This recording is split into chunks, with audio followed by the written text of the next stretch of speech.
জুবিন গাৰ্গৰ অনুৰাগী হিচাপেহে আজি আমাৰ কাৰ্যসূচী।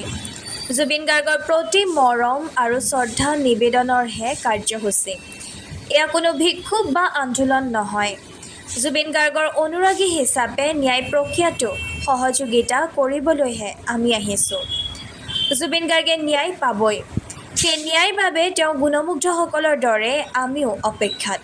ভাৰতীয় জনতা পাৰ্টীয়ে আজি তেজপুৰত উলিওৱা ময়ো জুবিন অনুৰাগী, আমিও জুবিন অনুৰাগী শীৰ্ষক সমদলত অংশগ্ৰহণ কৰি বিজেপিৰ সাধাৰণ সম্পাদক পল্লৱলোচন দাসে এই মন্তব্য কৰে। জুবিনৰ এগৰাকী অনুৰাগী আমি আৰু জুবিন গাৰ্গ ডাঙৰীয়াৰ অনুৰাগী হিচাপেহে আজি আমাৰ কাৰ্যসূচী। আমি বিচাৰিছোঁ যে চৰকাৰক আমি সহযোগিতা যদি কৰিব পাৰোঁ ন্যায় প্ৰক্ৰিয়াটো ত্বৰান্বিত কৰাৰ ক্ষেত্ৰত। আৰু আমি এগৰাকী অনুৰাগী, আমি দলৰ কাৰ্যকৰ্তা হোৱাৰ উপৰিও আমি এগৰাকী অনুৰাগী হিচাপে আজি আমি সকলোৱে ইয়ালৈ আহি আমি একেলগে কৰ্তৃত্বভাৱে আমি আমাৰ জুবিনৰ ন্যায় প্ৰক্ৰিয়াটোত আমি সহযোগিতা কৰিব আহিছোঁ। জুবিনদাৰ ন্যায় প্ৰক্ৰিয়াটোত সহযোগিতা কৰিব আহিছোঁ আমি। আৰু আমাৰ মৰম আৰু আমাৰ সন্মান তেখেতৰ প্ৰতি সেয়া প্ৰদৰ্শনৰহে এয়া কোনো বিক্ষোভ নহয়, এয়া কোনো আন্দোলন নহয়। আমাৰ শ্ৰদ্ধা নিবেদনৰহে এইটো আমাৰ কাৰ্যসূচী।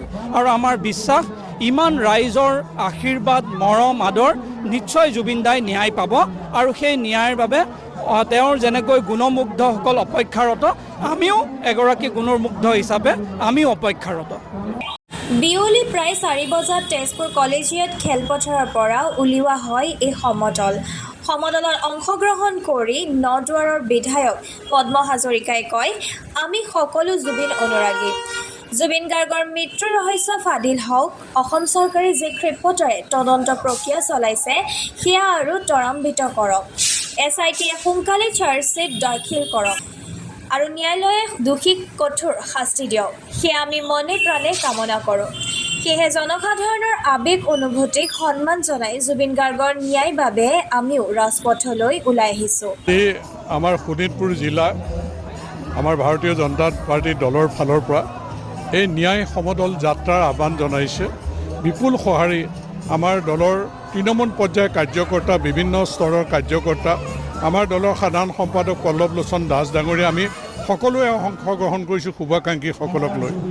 আমাৰ এটাই লক্ষ্য যে আমাৰ প্ৰাণৰ শিল্পী, জনতাৰ শিল্পী, অসমৰ সম্পদ জুবিন গাৰ্গৰ যি ন্যায় বিচাৰি মানুহে জনতাই দাবী কৰিছে, আমাৰো সেই একেটাই। আমি সকলো জুবিন অনুৰাগী হিচাপে জুবিন গাৰ্গৰ মৃত্যুৰ যি ৰহস্য সোমাই পৰিছে, এই ৰহস্য ফাদিল হওক।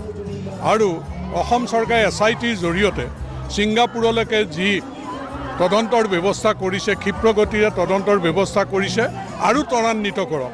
সোনকালে চাৰ্জশ্বিট দাখিল কৰক ন্যায়ালয়ত, আৰু ন্যায়ালয়ে যাতে দৃষ্টান্তমূলক শাস্তি দিয়ে দোষীক, সেইটো আমি মনে প্ৰাণে ভাৰতীয় জনতা পাৰ্টীৰ প্ৰতিগৰাকী কাৰ্যকৰ্তা, শুভাকাংক্ষী, আমি বিষয়ববীয়া সকলোৱে মনে প্ৰাণে কামনা কৰিছোঁ।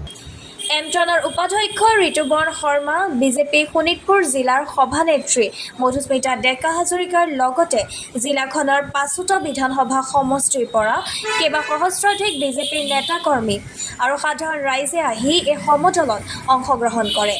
হাতে হাতে বেনাৰ ফেষ্টুন লৈ মায়াবিনী গীতটি গাই সমদল কৰে সকলোৱে। কলেজিয়েট খেলপথাৰৰ পৰা আৰম্ভ কৰা এই সমদল চহৰৰ মাজেদি গৈ কোৰ্ট চাৰিআলিত সমাপ্ত হয়। একেবাৰে ভুল কথা। এইখন চৰকাৰৰ ওপৰত প্ৰতিগৰাকী অসমীয়াৰ খিলঞ্জীয়াৰ সম্পূৰ্ণ বিশ্বাস আছে। সঠিক দিশত চৰকাৰ আগবাঢ়িছে। চৰকাৰে সঠিক সময়ত গোটেই যিটো তদন্ত প্ৰক্ৰিয়া সমাপ্ত কৰিব, বিষয়টো ন্যায়ালয় যাব। ন্যায়ালয়ৰ ওচৰত আমাৰ দাবী আহ্বান যাতে ক্ষীপ্ৰতাৰে জুবিন গাৰ্গৰ এই গোটেই ন্যায়িক প্ৰক্ৰিয়াটো সমাপ্ত কৰি উচিত শাস্তি পাওক। এনেকুৱা ধাৰণা দিব বিচৰা গৈছিল যে বিজেপিৰ সমৰ্থকসকল, বিজেপিৰ শুভাকাংক্ষীসকল যেন জুবিন অনুৰাগী নহয়। আজি যে হাজাৰ আমাৰ কাৰ্যকৰ্তা শুভাকাংক্ষী তেজপুৰবাসী ৰাইজ ওলাই আহিছে, একমাত্ৰ জুবিনৰ প্ৰতি থকা নিজৰ আকুণ্ঠ মৰম। বিজেপি থকা প্ৰতিগৰাকী আমাৰ কাৰ্যকৰ্তাও জুবিন অনুৰাগী, এই ধাৰণাটো সম্পূৰ্ণ ভুল। গতিকে আমাৰ জুবিনৰ প্ৰতি থকা মৰম সন্মান, আমিও সেই দুখত দহিছোঁ, আমিও শোকস্তব্ধ, আমিও মৰ্মাহত, আমিও বিচাৰিছোঁ জুবিনে ক্ষীপ্ৰ ন্যায় পাওক। কিন্তু জুবিনক লৈ ৰাজনীতি কৰিব দিয়া নহ'ব।